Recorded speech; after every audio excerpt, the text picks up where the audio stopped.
Who is the head of program for Faraway Sierra Leone.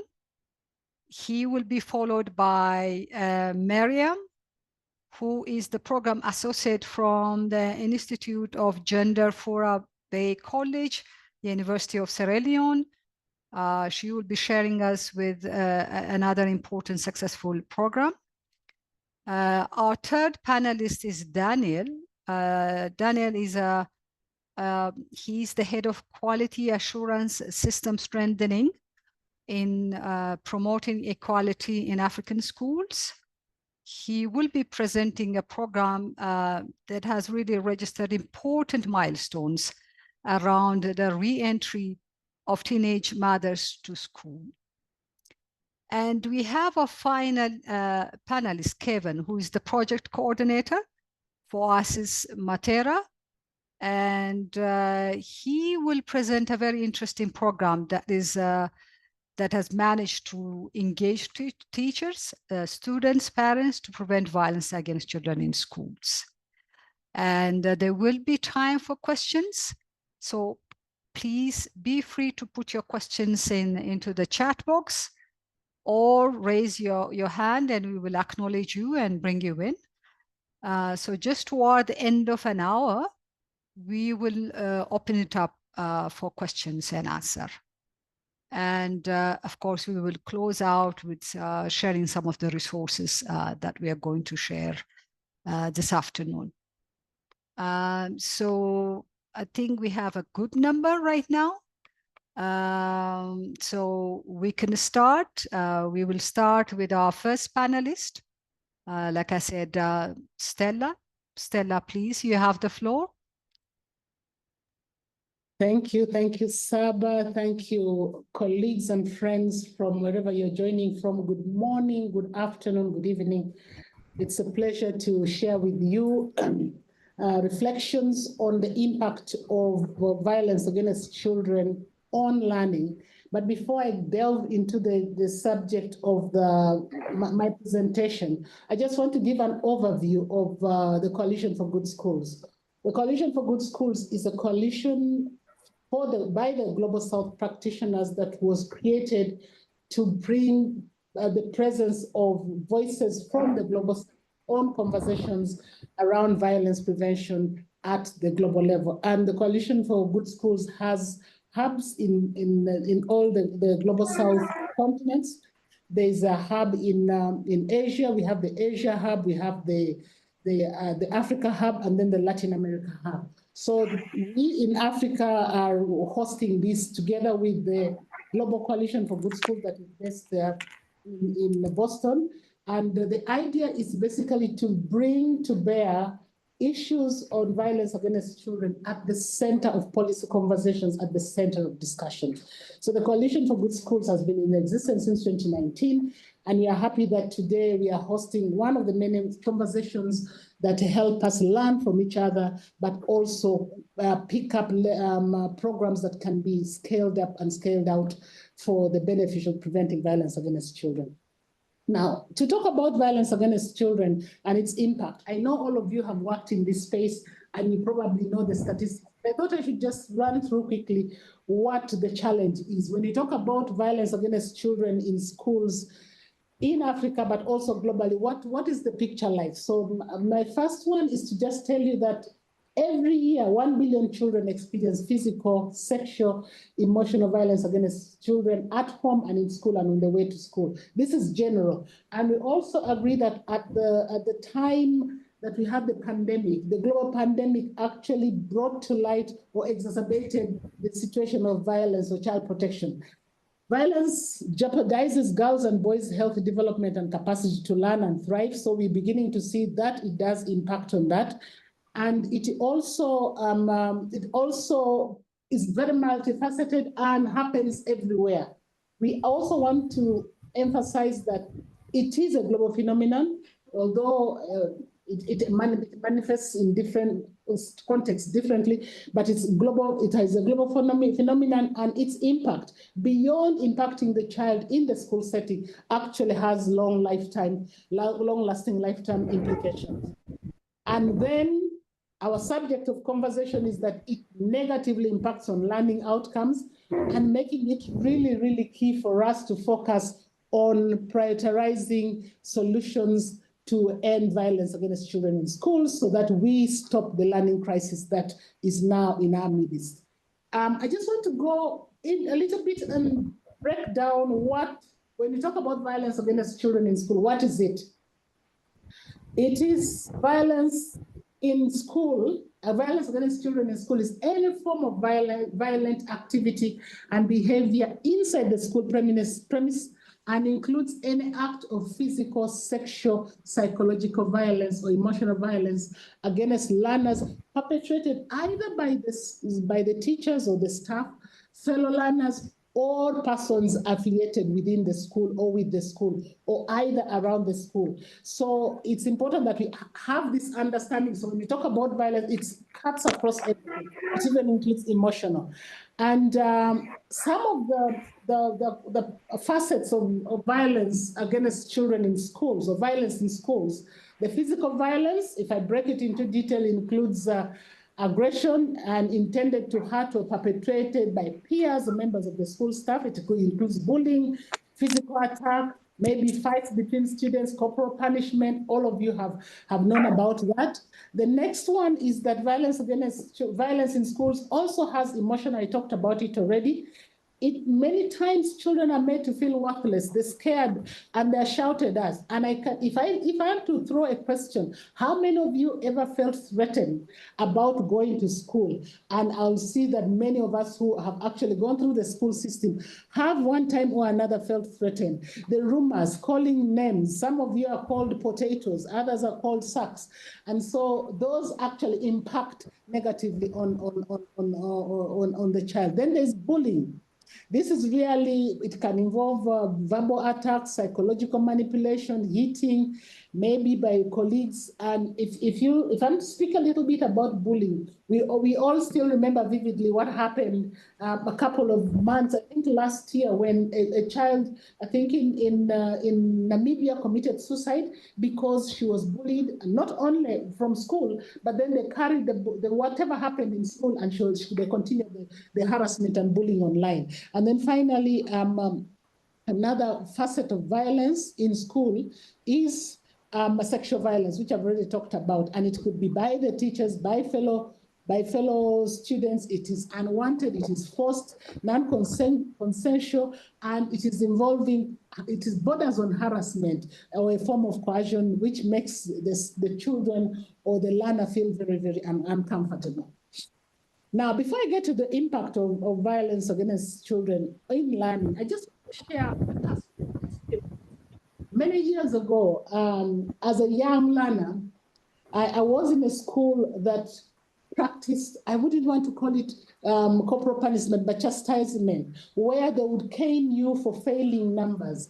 And for many reasons, for that particular class, I had just joined primary 4, and I was not very good at my mathematics. So the teacher now promised that if anybody failed, they had caned us the previous day. And then the following day, they said, if you failed more than 4 numbers, we are going to cane you. And we went to school expecting to be caned because I failed more than 5 numbers.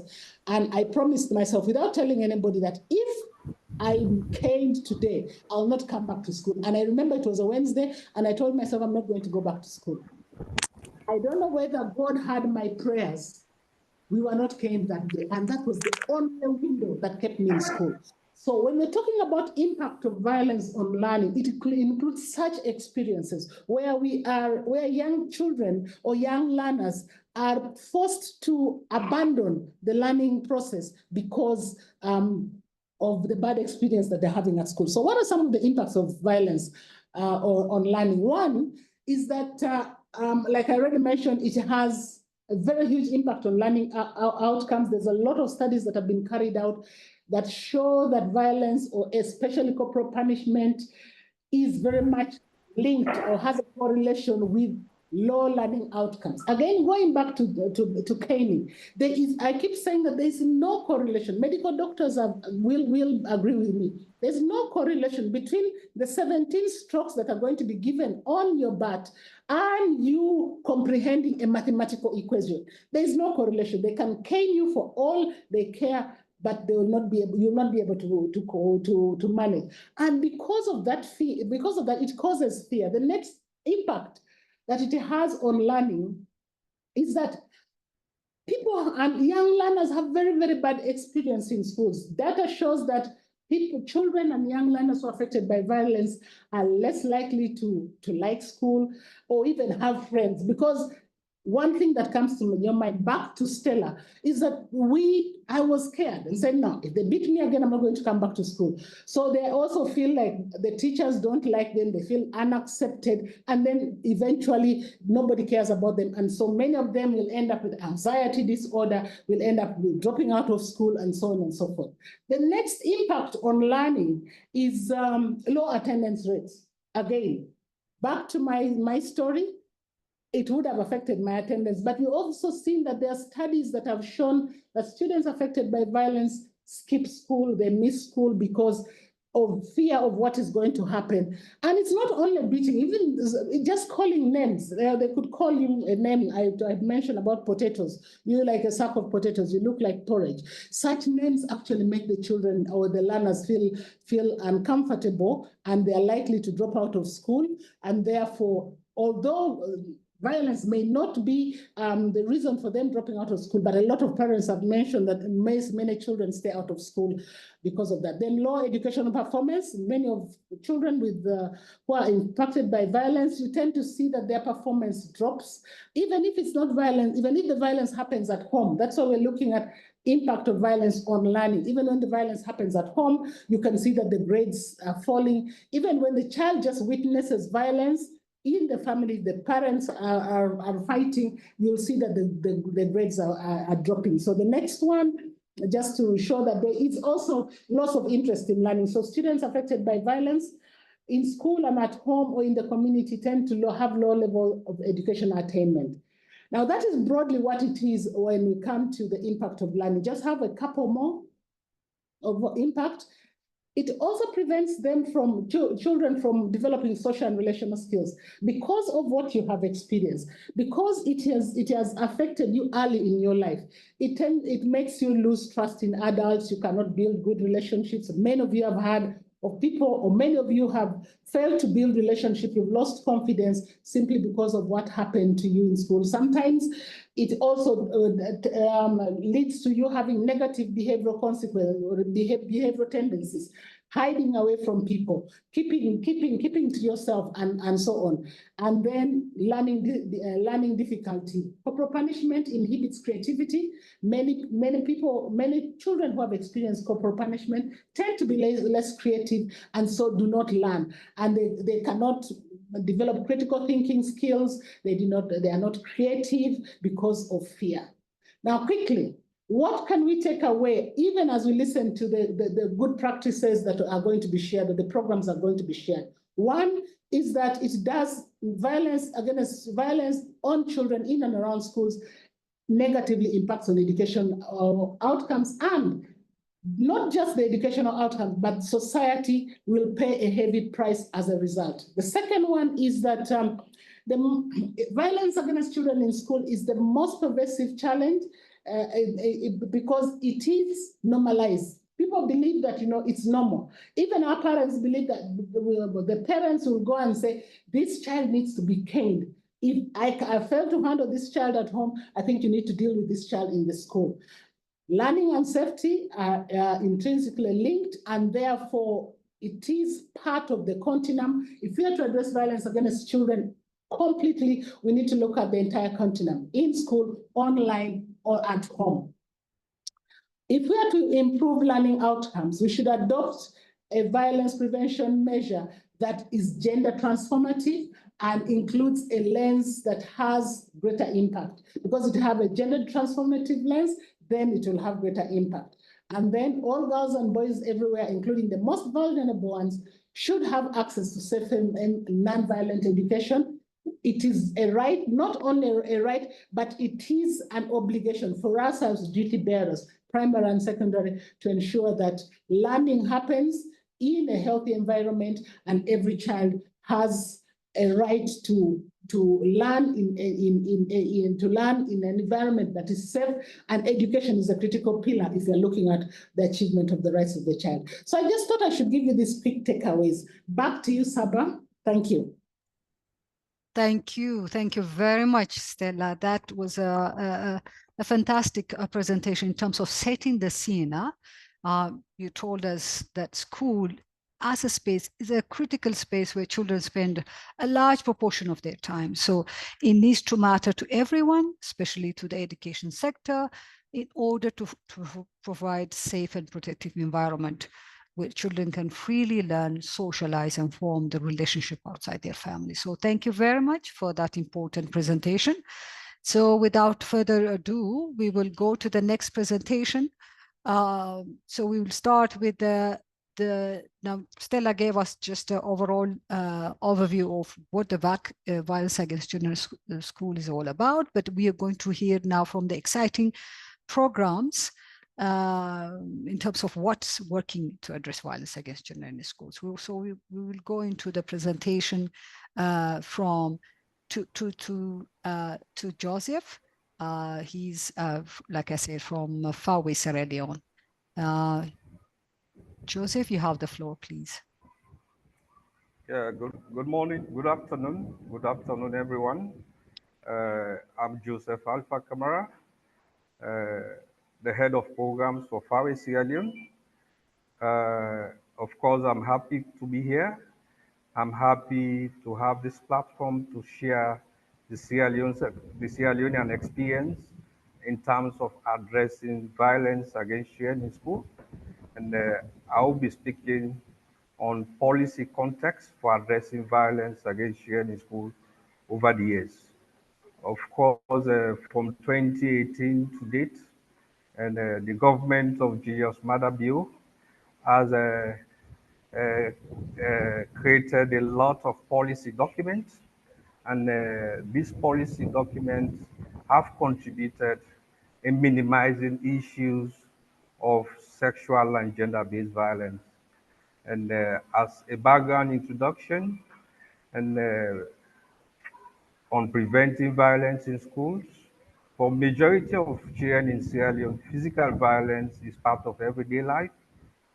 Beating, caning, and other forms of physical and emotional abuse are used systematically by individuals as a means of discipline. Corporal punishment of children is culturally entrenched in Sierra Leone, and physical abuse often comes in the guise of discipline. Physical abuse is not only tolerated and widespread, but it is widely accepted. As a result of which, the government of Sierra Leone, through the Ministry of Basic and Senior Secondary Education and the Ministry of Gender, have enacted a lot of policies to help support or minimize the issue of sexual and gender-based violence in our respective communities. And in the last few years, there has been an increased focus on strengthening the policy context for addressing child rights and addressing school-related gender-based violence in Sierra Leone. All of these policies and protocols have been approved by the government of Sierra Leone. Some recent key policies and national level initiatives relevant to sexual, school-related gender-based violence are as follows. In 2023, the government, through the Ministry of Education, put together a comprehensive school safety policy. This policy seeks to provide the environment where all children, teachers, and other stakeholders in the school community are safe from any kind of preventable disastrous event, abuse, violence, bullying, and emotional harm, which threatens their physical safety and well-being due to natural hazards or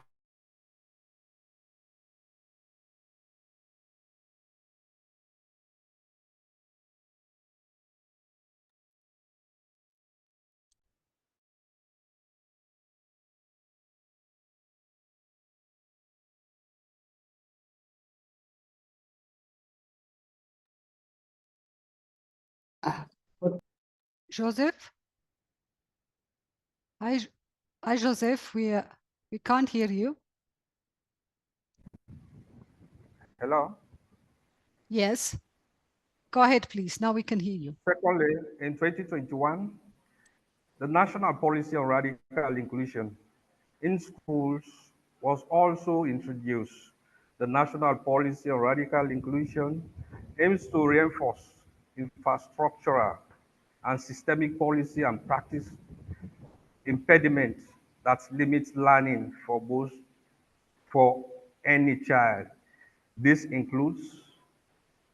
element includes school-related gender-based violence.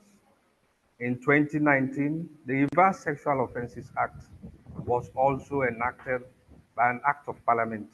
This act provides the main legal framework for responding to sexual violence, including school-related gender-based violence. This amended act now provides a more severe punishment for sexual offenses, has an element of prevention, and emphasizes the need for service providers to survivors. The fourth, the National Referral Protocols on Gender-Based Violence. This protocol is aimed to ensure a more effective, coordinated, child-friendly, gender-sensitive, and disability-inclusive response. It is explicitly includes school-related gender-based violence. The government of Sierra Leone recently developed and launched this, the Sexual Gender-Based Violence Response Strategy. This is intended to respond to gender-based violence, including school-related gender-based violence, comprehensively, but does not include a prevention element which is addressed separately. Sixth, the male involvement strategy included male involvement strategy for the prevention of sexual and gender-based violence was also uh, introduced. The seventh policy, we have government has developed a gender empowerment bill, which the Gender Empowerment Act and the Dewey Act. This is intended to provide a long-term vision for promoting gender equality in Sierra Leone. Government has also introduced the National Strategy for Reduction of Adolescent Pregnancy and Child Marriage 2018 to 2022, focusing on an enabling school environment. The Sierra Leone Education Sector Plan states that quality education must embody healthy school environment that are healthy, safe, protective, and gender sensitive, and provide adequate resources and facilities. The free quality school education introduced by the current government program, which aims to increase access to quality education and training. And we also have the Ministry of Gender and Children's Affairs has also established a one-stop center across the country for survivors of sexual and gender-based violence. These centers facilitate survivors' access to various services and accompany them with legal processes. The Ministry of Gender and Children's Affairs has also set up the free hotline 116 for reporting sexual and gender-based violence cases. The 12th, the Code of Conduct of Teachers, the Code of Conduct for Teachers issued by the Sierra Leone Teaching Service Commission in 2022 set out the standards of professional behavior for teachers and other educational personnel. The last but not the least, community engagement is crucial, critical component of Government of Sierra Leone National Health Promotion Strategy, highlighting the role of community change agents and traditional actors. So these are among the policy documents already in place, enacted by the Ministry of Education and the Ministry of Gender to ensure that issues of sexual and gender-based violence are minimized, and to a larger extent, they are eradicated from our schools, from our communities in Sierra Leone. Even though we have this policy in place, we still have challenges. The challenges, we have tried to categorize the challenges into three different parts. While the policy framework to address sexual and gender-based violence in Sierra Leone is now relatively strong, there are many factors that may impede the implementation of this framework. One, overemphasis on the policy. There is lack of balance between policy development and action, with more focus on central level policy processes and insufficient focus on what is happening at community and school level. That is one critical challenge that we are currently faced with. We currently have 12 policies in place, focusing on minimizing or preventing sexual and gender-based violence. But these policies are more focusing on things that are happening at national level other than focusing on things that are happening at community and school level. Second challenge, we have weak coordination. Coordination is a major challenge to realizing the potential of Sierra Leone policy framework related to sexual and gender-based violence. At central level, the Ministry of Basic and Senior Secondary Education leads coordination on sexual and gender-based violence-related issues. Weak knowledge and implementation of policy. A major challenge to the implementation of the current policy framework. Some of these are related to limited awareness of existing policies, particularly among local actors responsible for implementing these policies, such as school personnel, service providers, local authorities, and community leaders. So even though we currently have very good policies in place, but we still have three critical challenges to overcome as a nation so that we'll be able to minimize or completely eradicate sexual and gender-based violence in our respective schools and communities across the country. Thank you very much for your attention. Thank you so much, Joseph. That was very interesting. Thank you. The government of Sierra Leone is one of the, I think, leading government in addressing violence against children, particularly sexual violence. So we really appreciate you. Thank you for sharing the lessons in regards to policy measures. So without any delay, I would like to invite Miriam to share her program. Miriam, you have the floor. Okay, good afternoon, fellow panelists and participants globally. I am Mayama S. Kabu from Fawe, Sierra Leone, presenting on ways to prevent violence against children in Sierra Leone. Before going forward, I would like to throw light on the organization of which I work for, which is the Forum for African Women Educationalists. And Fawe Civilian Chapter is a Pan-African organization established in Sierra Leone in March 1995, with branches throughout the 16 districts of the country. Beneficiaries are targeted to or marginalized to only women and girls. Fawe has been working together with communities, civil societies, ministries, and non-governmental organizations to achieve gender equality and equity through our targeted programs. And here are some main beneficiaries and barriers to girls' education in Sierra Leone. One, which is the school-related gender-based violence, the SRGBV, which has been preventing children, especially girls, from exercising their rights to safe, inclusive, and physical, sexual, and emotional and social violence committed by teachers, as well as their whispered in Sierra Leonean, as well as by their widespread in Sierra Leonean schools. And lack of educated and qualified female teachers in rural areas. As a result of this, children or young girls in rural areas, rural communities in Sierra Leone has been facing or have been tossed, have been finding it difficult to have trusted persons to seek advice from. And according to the school census report in 2022, we have 27.3% of teachers workforce that are women, and the rest are men. And number 2 is the corporal punishment.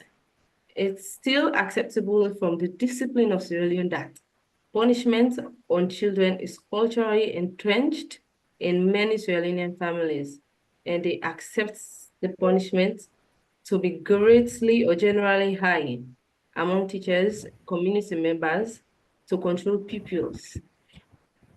And the distance to accessibility of schools, particularly secondary schools.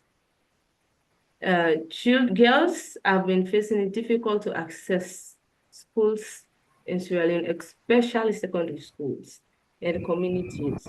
And the provision of schools may be at the radius of 3 to 5 miles. You will have to be walking for like 3 to 5 miles to locate your school, and that have been affecting children in Sierra Leone, especially girls. Early marriage and teenage pregnancy. The initiation of girls in Sierra Leone into the bond of society signifies their readiness for marriage. As soon as you are initiated in the bond of society, which is a cultural belief, it signifies that you are ready for marriage. Ways to minimize these barriers of girls' education in Sierra Leone, what works are, over the past decade, Sierra Leone has made a strategic progress in the education sector, both in primary and secondary schools. However, gender parity has achieved primarily so many goals, and gender disparity has deepened gradually as children progresses through schools. Girls are still lagging behind boys when it comes to transition, retention, and completion rate in secondary school level. In order to improve girls' education outcomes in Sierra Leone, the Minister for Education, Science and Technology, in collaboration with UNICEF and partners, Sierra Leone and partners and FAWE, and Sierra Leone has implemented the Girls Access to Education project, which is DCATE. And the DCATE project was developed in alignment with the DFID business case Lewe Learn to improve learning outcomes of boys and girls at secondary school levels and improve their economic potential for them to complete their transition and in their secondary schools.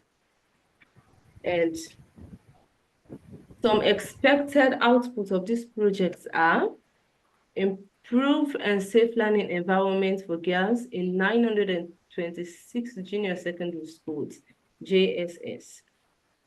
The number 2 is improved number of upper primary and JSS dropout girls who attend the 282 learning centers, returning to mainstream schools, and 300 communities-based platform, including school structures, actively engaged to promote girls safety and participation in school.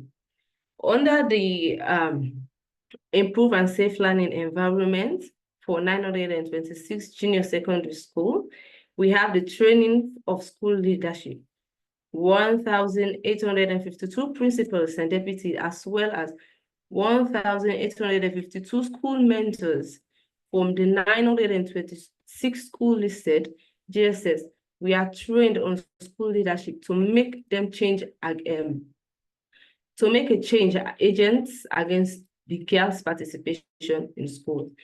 Community of practice meeting. Heads of schools and school methods will meet on quarterly basis to facilitate shared learning among the leaders of best practices and measures taken to ensure girls' participation and safety in schools.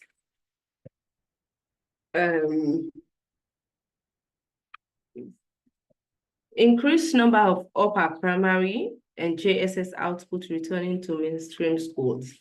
Catch-up classes. Catch-up classes should be provided for girls. Let's say, for example, some school-going pupils, especially girls, come in contact with teenage pregnancy, and you being left out for like J3, you don't know what have been going on. There should be catch-up classes provided for you so that when you come back, to J3 or you come back to SSS1, you will know what you are in for. You will not be there and know nothing about what your companions have been taught. At least you will have a clue of what they planned and what you are about to meet. Adolescent safe spaces. Only monthly adolescent safe spaces in 282 learning centers from the female school mentor in order to encourage girls to return back to mainstream and to provide a safe space to discuss challenges and issues affecting them and to establish learning between centers and mainstreaming. And we have the reintegration of girls into mainstream schools. Girls who attend the learning centers will be supported to reintegrate into mainstream schools and beginning of each academic year.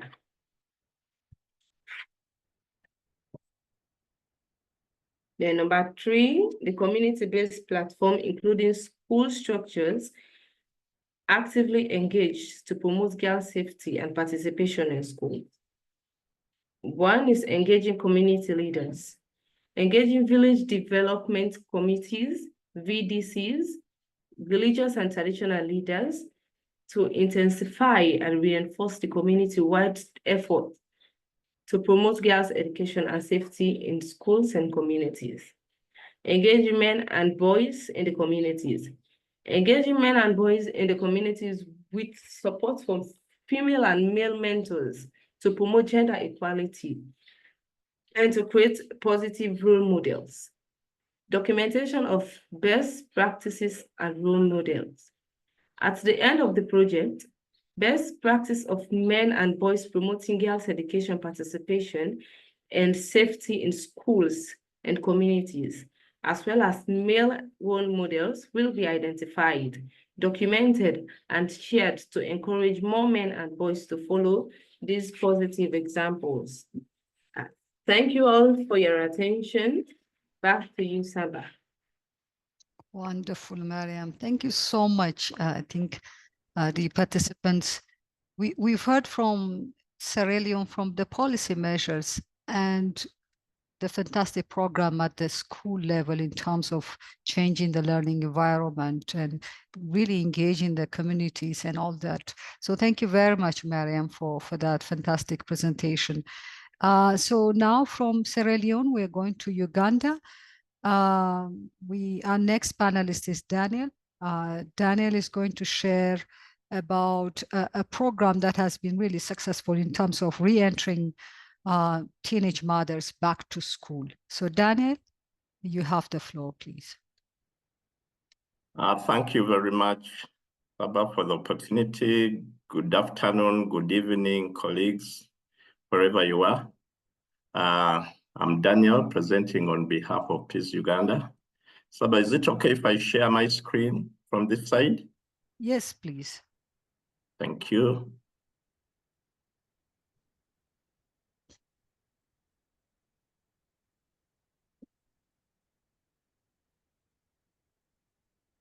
Is it?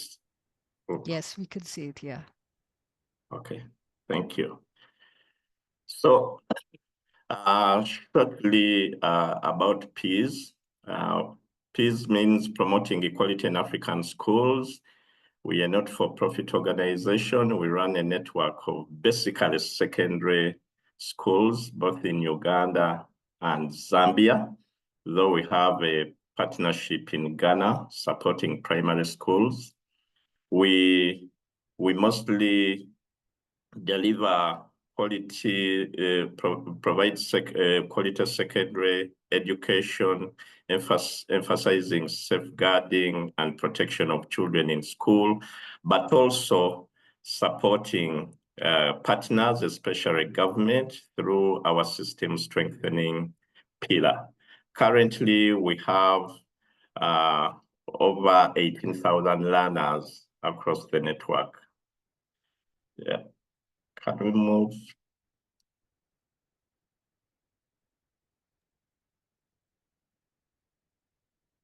Are you able to use?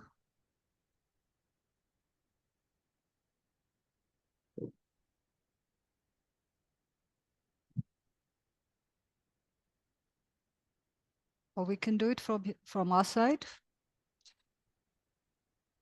Kindly. Okay. So we have our girls reentry policy, which we initiated following our experience, especially while operating in the rural settings of Uganda, where children, especially girls, struggled to remain in school because of early pregnancy. Our network operates in really the marginalized communities of the country. So we initiated this reentry policy in 2008 to support these teenage mothers get back to school. Saba, has it failed? Yes. Could you, will you be able to share from your side? Let me check. Joseph, Daniel, we're going to share from our side because we have not enabled you. So just, if you can just continue, then we can share. We're sharing. Oh, there we are. Yeah, there we are now. Good. You're good. Okay. So our girls approach is underpinned by 5 key themes. One is access to school, which includes inclusive admissions. We support girls to be in school. We have a kind of inclusive school fees policy. Our fees are really low just to attract girls to be in school. And we have a bursary provision for those who excel in certain areas. We have a rigorous community engagement policy, which of course means engaging community leaders, the parents through the parents teachers associations, and then the school feeding programs to really help these children, especially the girls, not to lose out learning because of hunger in school. Then staying safe in school is our other key theme. We ensure that our infrastructure is safe for all. We have a strong safeguarding and child protection awareness and response policy. Of course, not forgetting reporting, empowering the teams. We, through the student leadership structures in school, then of course the senior women teachers. My colleague Mariam was mentioning the scarcity of female teachers. Of course, in the rural settings, it's the same challenge here in Uganda, not any different. We really struggle to get them on board, but somehow we get there. We ensure that we recruit a fair number of female teachers in school to support the girls, and then a comprehensive guidance and counseling program within school. The other third theme is learning in school, the gender responsive leadership structure. We ensure that the school leadership team consists of at least the female representation, a fair representation of females to act as role models for the teenage mothers who get back to school, and of course for the support structure in there. Then emphasis is placed on the gender responsive approaches in classroom, ensuring that no one is left behind. Both boys and girls have fair treatment inside and outside class, the life skills program, and of course, we have our gender responsive inspections and improvement plans in here. We ensure that inspection teams, of course, comprise both female and male representation to support in the internal approach to school. Then we have our building confidence in school, support to pregnant students and reentry. Emphasis is placed on really getting them on board and ensuring that they are safe in there to create that confidence amongst them, pushing for their participation and inclusivity in all school programs. We have our girls club and boys for change clubs. Leadership positions are, of course, the girls are encouraged to be in there. We have some quotas for them specifically, and girls' sports and competitions to ensure that they remain in there and have group activities to learn from each other. Thriving beyond school is our last approach in here. Entrepreneurial skills emphasized in schools. We have bursaries for continued education beyond secondary. Though these are few, but we try to avail to support those who have really performed extraordinary.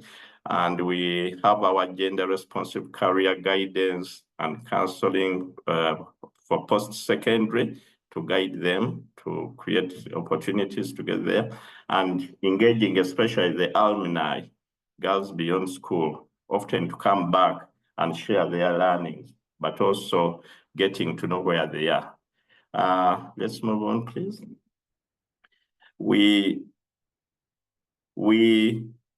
Our approach to supporting young mothers, of course, we know in Uganda, teenage pregnancy is one of the causes for dropout. Actually, the statistics indicate that 22.3% of girls drop out from secondary education. This is between the ages of 14 to 18. So due to early pregnancy alone. So for every 100 girls who join secondary in senior one, you'll get 22 of them lose out by the end of the cycle. So given that our schools are in the rural marginalized communities, we had to think through an approach. And indeed, we are committed to supporting these teenage mothers access school, but also remain in school to ensure that they get that potential, we unlock their potential, really to live their dreams.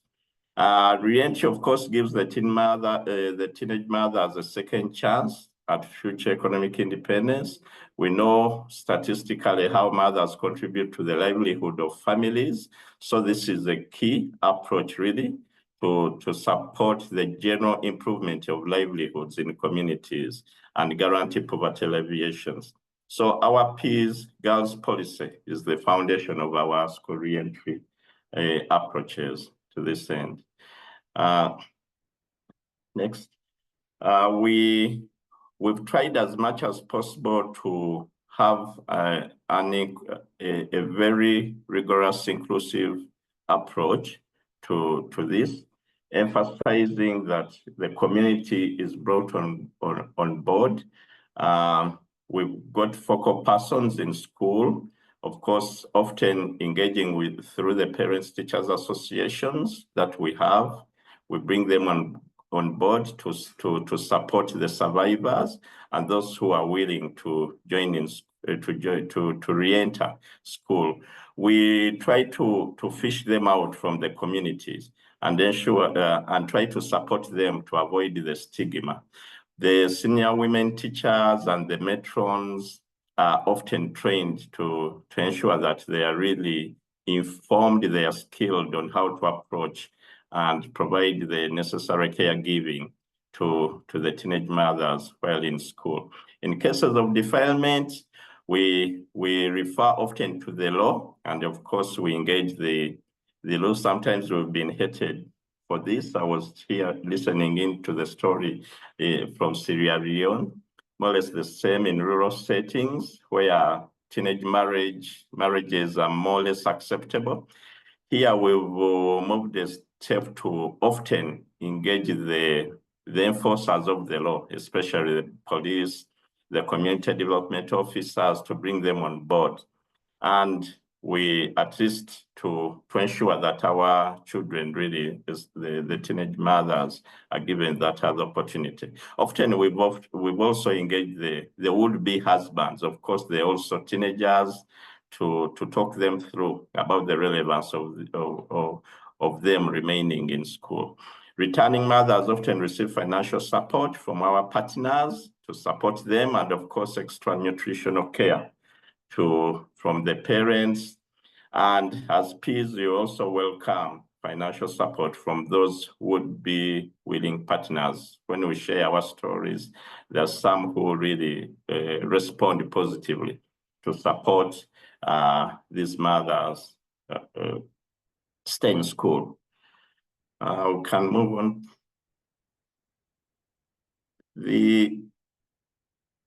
Our impact as we continue to commit ourselves to supporting these mothers. We've been in this since 2008. Actually, initially, it was a very big challenge engaging the community. Sometimes they labeled our schools as schools for failures. They want to spoil their children. I remember in one of the parents' meetings I held in one of the schools where I met almost 200 parents who were eager really to get back at me. I asked them a question that whose sons are responsible for the creation of teenage mothers? Where do these sons come from? Do they come from heaven? Do they come from a different part of Africa, or they come from within you? And they were giving responses around, yes, they are our sons and so on. So what next do we do for your daughters that have really been disadvantaged by pregnancy? So should we throw them out or support them? And indeed, now the story is really quite different. So we've so far supported 82 teenage mothers. One of our youngest was a 13-year-old who joined, but of course, with a lot of issues, but came through. And currently, we have 36 teen mothers attending our peace schools this year, 2024, those that we are supporting. The next slide, we really share a story of how in one of the schools, the peers erected this monument, as you can see it.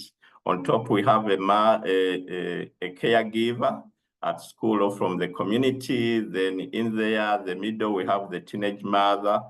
So once we hold their hands, they're also able to support. The last one down there is the baby.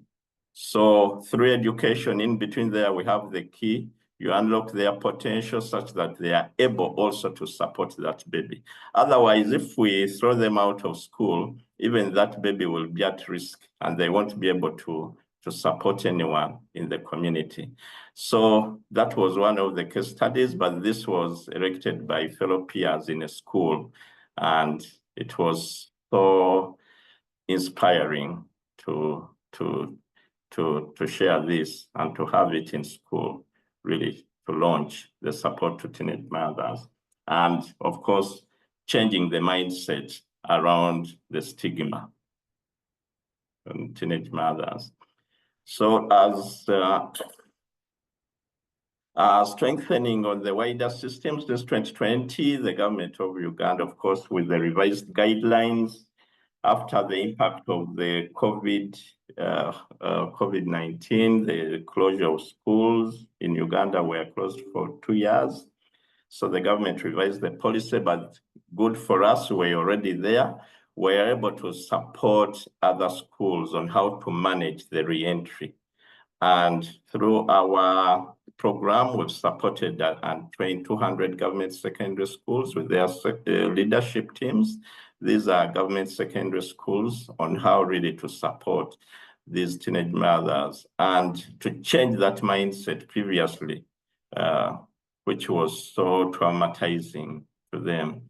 So as I said earlier, we've engaged the community through a rigorous program. We've brought them on board, community leads, the police, probation officers to come alongside us when we are engaging the leadership at school and of course the teachers and learners. And through the Parents Teachers Associations, they've really played a very commendable role. Once you manage the parents and you change them, the rest becomes so easy. They are the ambassadors who go out to the communities. As we discourage early pregnancy or abuse to these teenagers, but also we encourage that they should be given an opportunity to get back to school. Yeah. So that is our story around strengthening the wider system. As I conclude, Of course, this has been an interesting journey for us with remarkable challenges where we started from, with being labeled as spoilers of the education system, but now being celebrated as champions of supporting teenage mothers and their re-entry to school.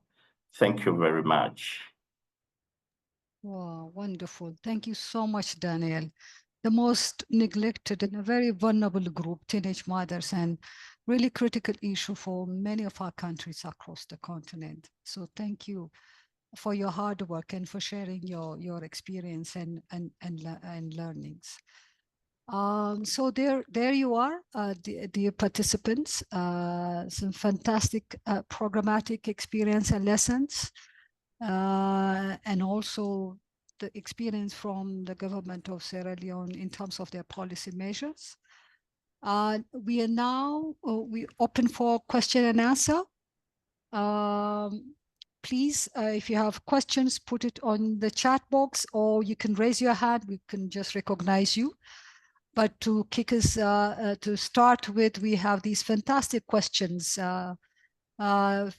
Question one from Louisa from Nigeria. She asks, is corporal punishment categorized as violence against children in schools where there is bullying, forced initiations into cults, and defilement?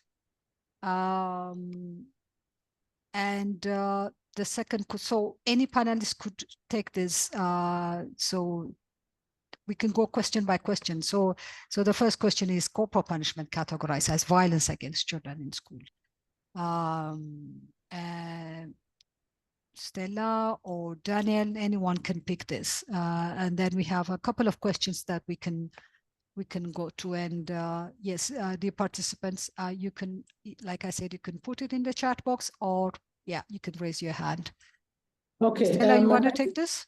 Yes, thank you so much. Thank you, and thank you for the question, Louise. Yes, corporal punishment is a form of violence against children in schools, even defilement and all that goes with it. So like I gave the overall definition that when you look at violence against children in schools, it is violent activity or behavior inside the school premise that includes any acts of physical, sexual, psychological violence against learners, either perpetrated by the staff or by the teachers or by the people affiliated to the school. And I gave an example that some of these include like sending the child to go and dig the teacher's potatoes, sending the child to go and wash for the teacher as the punishment, beating up the child, asking the child to stand in front of the class and stretching out their hands. All those are forms of violence that are meted and corporal punishment that meted for children in school. So I just thought I should answer that, but thank you so much. Thank you, Stella.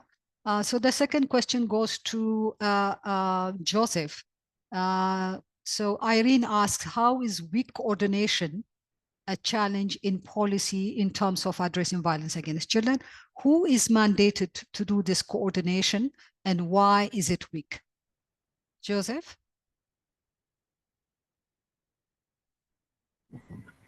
Thank you very much, Stella.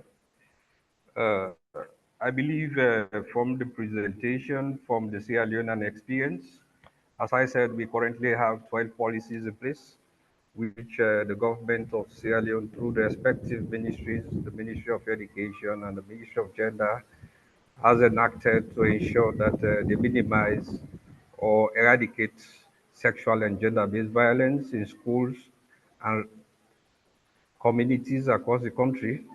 And although we have all of these policies, there are still challenges, one of which I talk about weak coordination.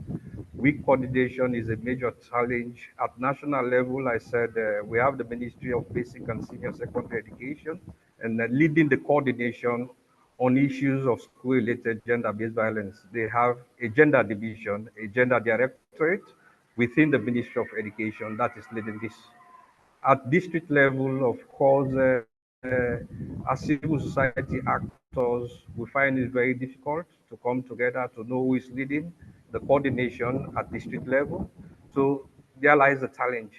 We have a lot of players, a lot of actors implementing different programs at district level, as a result of which the government of Sierra Leone, through the Ministry of Planning and Economic Development, is now saying all CSO, civil society organizations, must sign a service level agreement with the Ministry of Finance and Economic Development, with the respective ministries, including the district councils as well. We must be legally registered so that the district council will be aware of what we are doing. The district council will be able to coordinate the activities of civil society players within their respective districts. So at national level, we have the Ministry of Education leading, the Gender Directorate leading the coordination of minimizing school-related gender-based violence. But at district level, this time around, we see like the Ministry of Planning and Economic Development bringing on board the district councils and to ensure that the district council are aware of the activities of NGOs, the activities of civil society organizations within their respective districts, so they can be able to play that coordination role, which has been lacking before now.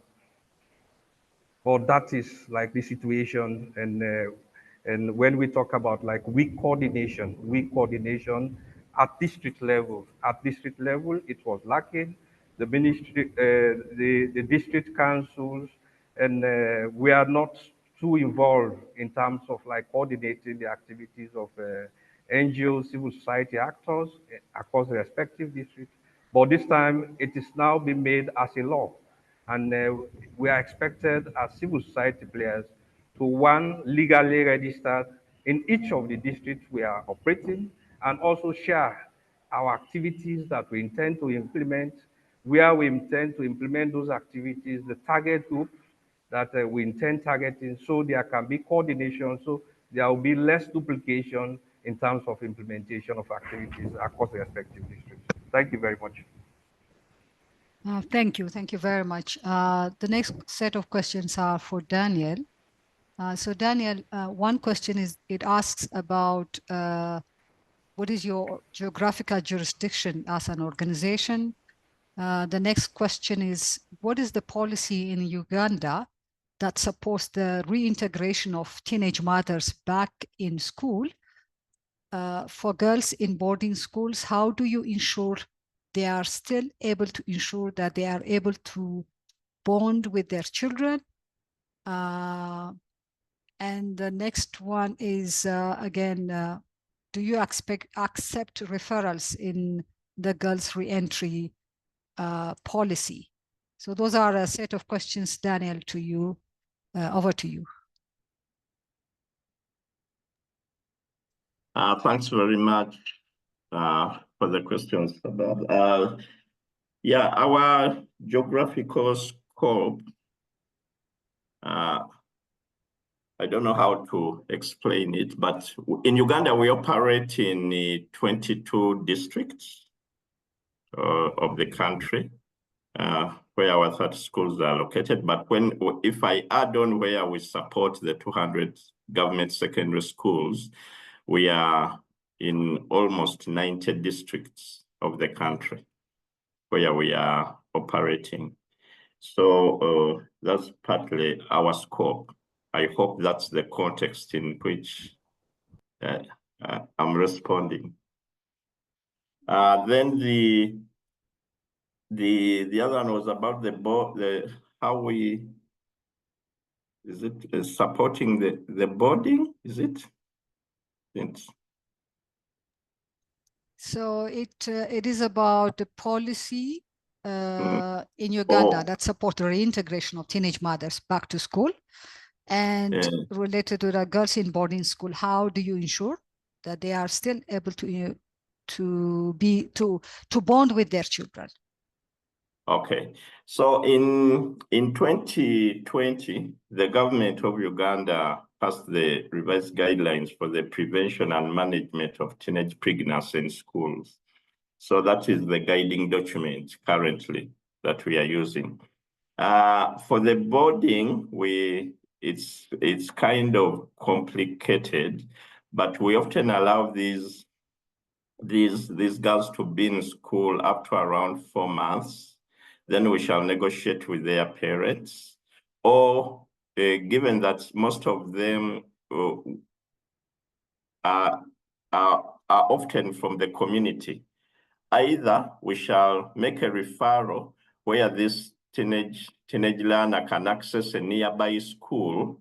It could be a peace school in their home district, or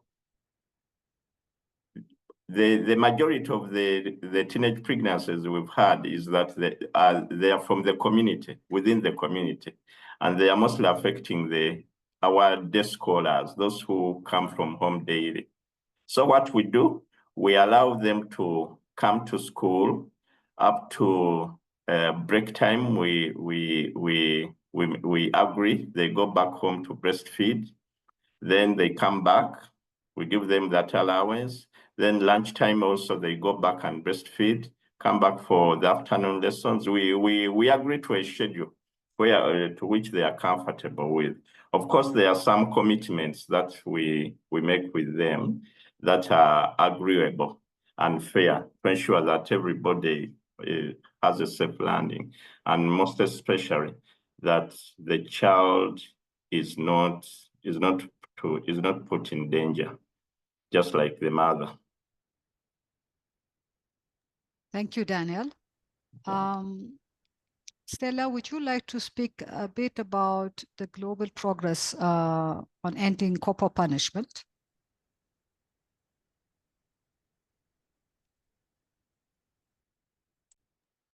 Thank you very much, Saba, and thank you again. I thought I should just let me just share the global process. Thank you for the question. Globally, there are about over 63 countries that have now banned corporal punishment. In globally, the first country was in 1979, and by 2021 we had about 63 countries. The most recent entrant was Zambia.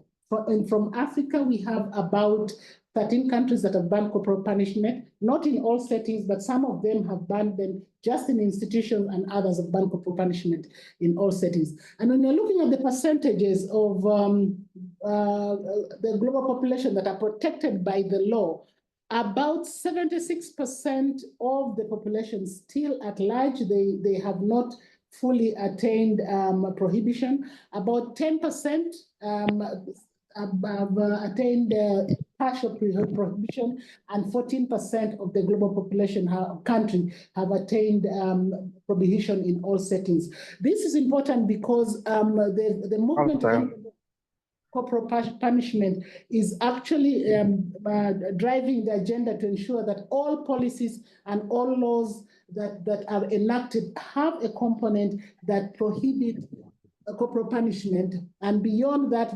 it actually mentioned that corporal punishment is cruel and degrading forms of violence and treatment of children that need to be reflected in this document. So that too is important. Another a point that maybe I should link to corporal punishment and the subject that we are talking about now, especially the impact of learning. This year, the theme of the Day of the African Child is on education for all children. The time is now. And we all know that one of the reasons that children drop out of school, or that is pushing many children into the street, is the issue of corporal punishment that is meted on them in schools, and then violence, sexual violence and emotional abuse that happens in school. So in keeping with the theme, I think as the coalition, we find that this is an opportune moment. And for all of you who have joined, we want to appreciate you for joining. And for us to be able to attain education for all in Africa as the theme for the Day of the African Child, we also need to ensure that schools are free from violence. Thank you very much. Saba, I just added a few minutes. Thank you. Fantastic. That was a really important contribution. And I have a really interesting question here. Let me read out that question, and then I'll go to Innocent to ask his own question. It says, if teenage mothers are allowed back to school, won't it become habitual for the girls to engage in early sexual behavior? This is an interesting question. So maybe Daniel, if you want to, or other panelists. And Innocent, you can go ahead, please ask your question.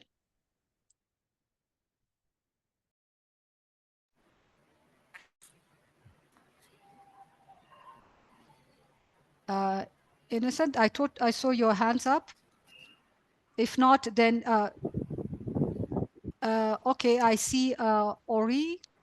Did I pronounce it correctly? Go ahead, please.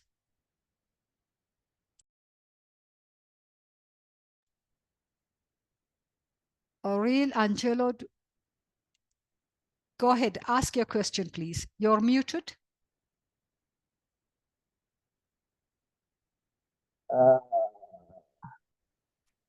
Yes. Okay.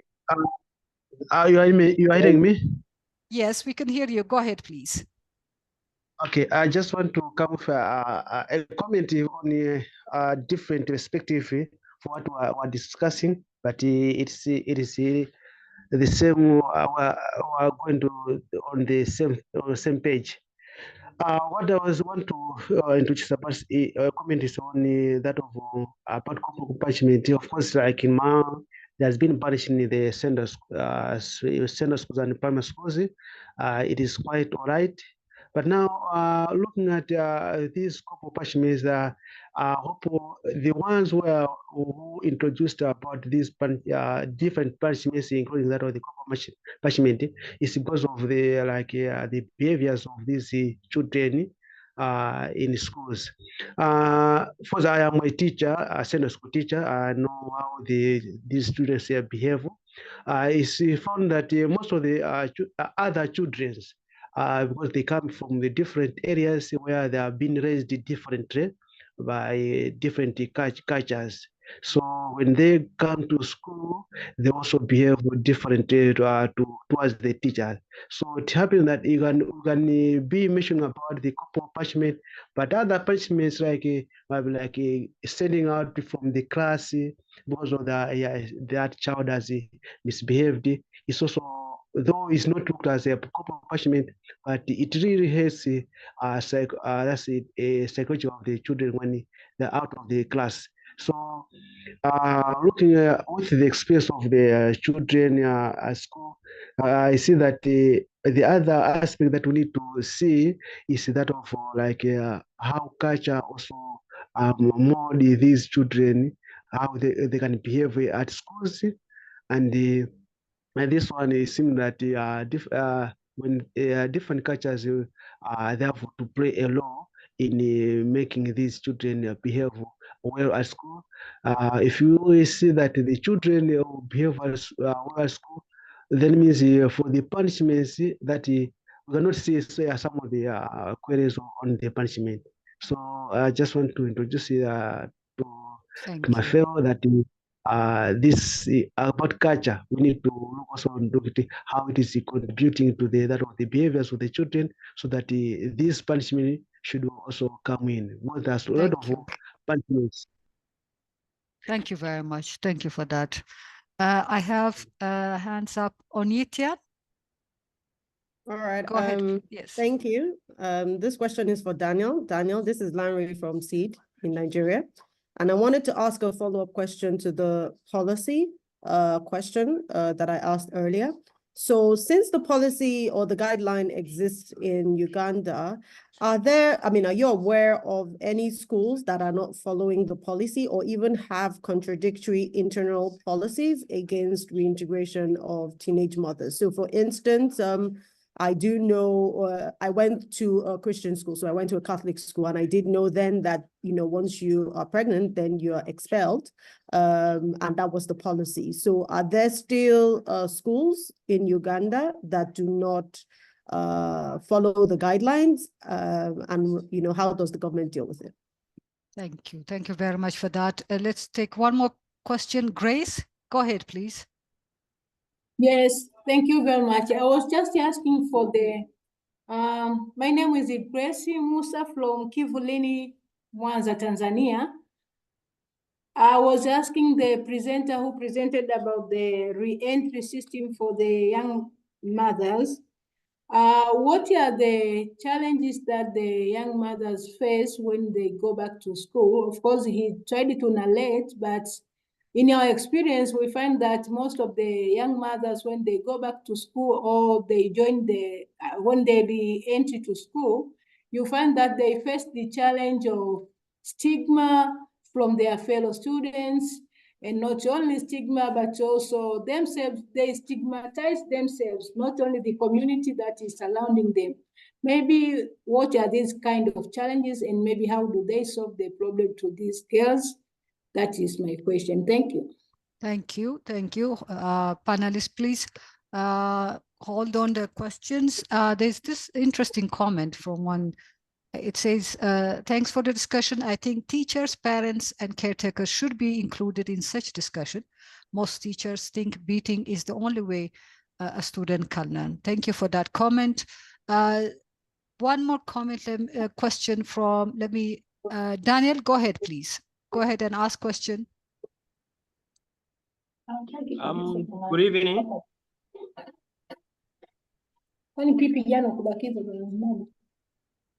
Can you hear me? Yes, go ahead, please, Daniel.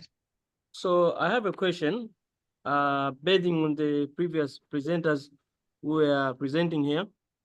So I want to know, how can various ecosystem stakeholders collaborative efforts to prevent violence against children in school for Africa, especially for the context of rural areas? Thank you. Okay, thank you very much. So now let me give chance for the panelists. Daniel, you want to start, and then any of the panelists, if you want to respond to any questions, please go ahead. So Daniel, go ahead. Yeah, sure. Thank you very much. I'll start with a colleague, I think, from Nigeria who asked a follow-up on the policy guidelines and whether we are aware of schools that do not allow the pregnant, the teenage mothers back to school.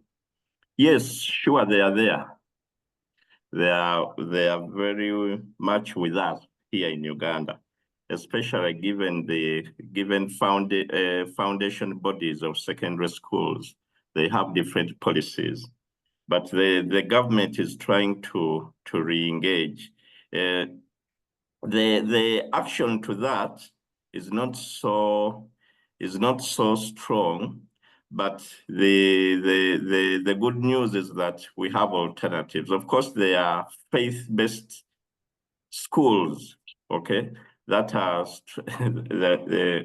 where their policies are really strong, and they can't encourage the re-entry of these teenage mothers back to school.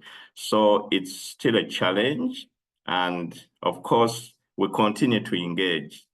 We continue to engage, especially, I think everybody deserves a second chance. And we all make mistakes. There are a lot of stories about these teenage mothers who have shared their stories and how, you know, they made mistakes, but now they are really successful ladies who are trying to support others on board. So those inspiring stories, I think, are quite need celebrating. And it's such stories that we are using to share, to build synergy onto this. So sure, there are those schools that are against this, and it's still a journey we are on to support these teenage mothers. Then, of course, the challenges, one was asking the challenges that they face. Of course, just like elsewhere, the challenges are many. You know, you have to get a strong guidance and counseling provision, you know, for them, to get them from the community. Of course, like you say, they have the stigma from the parents, from the community. They are banned. You know, you misbehaved. You are bad mannered, and so on. All sorts of abuses will go to these girls. But we've like I said, you have really to get the community on board on this, especially through the parents teachers associations. But we've used our alumni, especially those who have gone through the system, those who made mistakes but succeeded through. And some of them really, you know, when you hear these stories, some of them are horrible. How these some of them are, you know, are betrayed, are labeled, and so on. You know, somebody's future is just thrown away by by the failure of the failure of the community to take care of its children. You know, it's us who have failed to take care of these girls, you know, just like we failed to take care of the boys, you know. So we failed to create responsible teenagers. So we have to pay the costs. But then we don't throw we don't throw away the opportunities to get back on board. So the challenges are enormous, but through guidance, counseling, it's hard work, you give them hope. You have to move around with one who has gone through it, you know, telling their stories honestly, and gradually you get there. We really get there. And of course, in some instances, there would be husbands are strongly against them getting back to school, you know. So as you are counseling the teenage mother, you have also to counsel the boy. And sometimes parents have taken bride price from the boy already, you know, because of the poverty in the villages and so on. So it's really hard work, my brother. It's hard work. But the good thing, when you see light at the end of the tunnel, you keep going, so you don't give up. And it's these, the few success stories that you use to pull others and to hold the hands of others to come on board. Yeah. So that's it. Is there any other question I've missed out, Saba?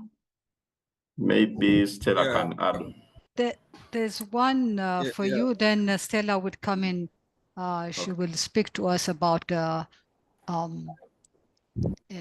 punishment and what has really worked to address corporal punishment in schools. But the one question that was raised for you was at a point where you have used the law, has it affected the fathers to be especially if they are teenagers, and how have you approached it? Okay. Quickly. Should I respond to that now? Yes, please. That, and then we'll go to Joseph.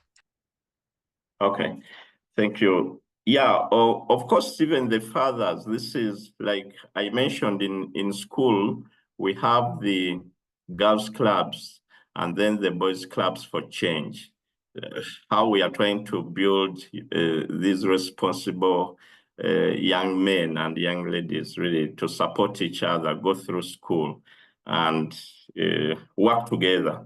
So we are trying to teach them to be responsible in school, but also once a mistake is done, how do you approach your carers, especially your parents, okay, to continue supporting you through this, okay? So we have an open door policy. When they face challenges, we are there, our door is open. Once they get challenges, they are repeated, they realize that we made this mistake, we approachable. We encourage them to approach us, and then we can approach the parents. We talk to them, and there are already some parents who have celebrated with us after getting rid of all the anger of sometimes getting, you know, killer machetes to finish off their children. But you approach them, you talk to them, you know, yeah, we get there gradually. Thank you. Thank you so much. Thank you, Daniel. Your program generates so much interest, so thank you. Joseph, you wanna? Yeah. Yes, go ahead, please. You said thank you very much, Daniel, for sharing the Ugandan experience. And I also want to reinforce what you just said for the experience in Sierra Leone. And we have a very good policy in place, which has ensured that since 2018 to date, and pregnant girls and lactating mothers are going back to school through the introduction of a new policy, the radical inclusion policy. And this policy emphasizes the inclusivity and accessibility for all learners, regardless of their background or abilities. I think this is very, very key based on the Sierra Leonean experience. And the radical inclusion policies were really focusing on four focus groups, looking at 4 focus groups. One of the focus group this policy is targeting is pregnant girls and lactating mothers. Having pregnant girls and lactating mothers going back into formal school.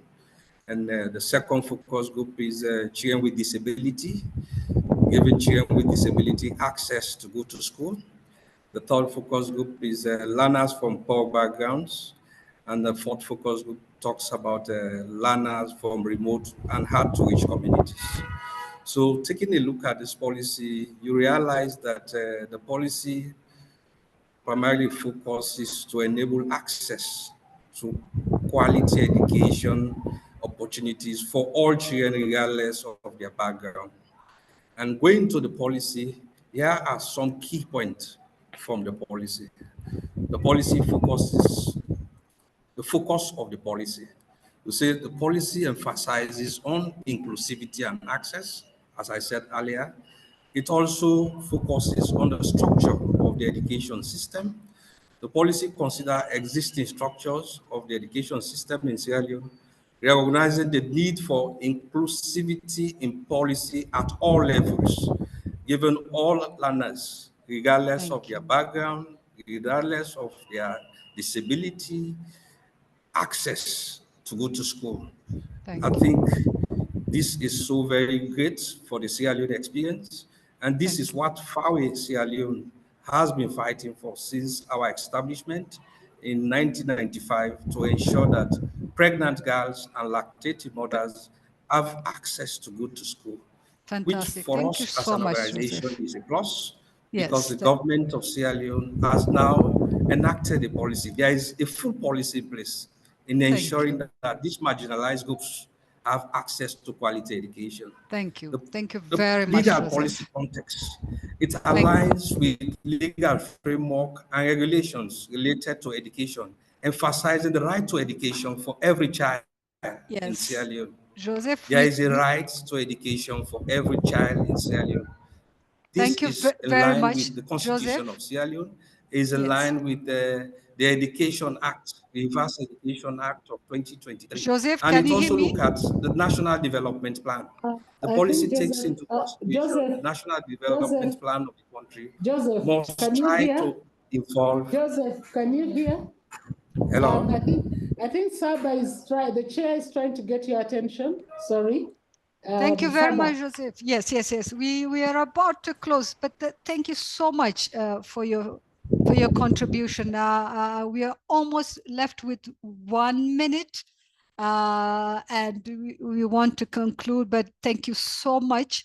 This has been really fantastic. We've learned quite a lot from all of you. Thank you for being so generous in sharing your experience and lessons.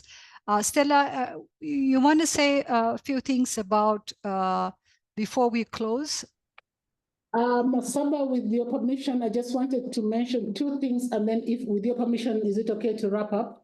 Yes, please. Yes, that's yeah. So now, just 2 things that emerged. One was the issue of discipline. How do we manage discipline in schools? Somebody mentioned something about sending the child out, and it resonates very much with the information that we've gathered. Remember, we did a survey as a coalition on what topics we should be talking about, and we'll be looking at positive discipline. I have a deeper conversation on positive discipline. We also know somebody mentioned about the school and the community, and I know Daniel touched on to that there's need to involve the community in all this. So the whole school approach is also another theme that we'll be speaking to. So look forward to look out for these opportunities. We're going to be having more webinars. And Daniel, thank you so much for sharing. I have personally learned so much. Thank you so much, Joseph from Sierra Leone. Thank you, Mariam. Thank you, Saba. But Daniel, just a request. We have, and I don't know whether many of you on the call know this, Uganda is going to host the continental celebration to commemorate the Day of the African Child. And because the spotlight is on Uganda, the committee of experts is going to be coming to Uganda. And Daniel, I'm going to take this offline with you, where we will bring the committee to visit your program and learn, because the focus is on on education for all. The time is now. And I'll take this with you offline. And thank you so very much, all of you. Thank you, Saba. And thank you, Hope, for working on the background. I'm sure you received emails from Hope. As the Coalition for Good School, we are super, super excited. And this is the kind of conversation we want to keep having. Let's not end with this. Let the conversation about keeping children safe in school just begin. Thank you so very much. Back to you, Saba, for your wrapping shots. Thank you. That was fantastic. There's nothing to add. Just to say that we hope you'll join us in our next webinar. So thank you very much. Have a nice evening, or depending where you are. So thank you. Bye. Bye, everybody. Thank you so much. Bye.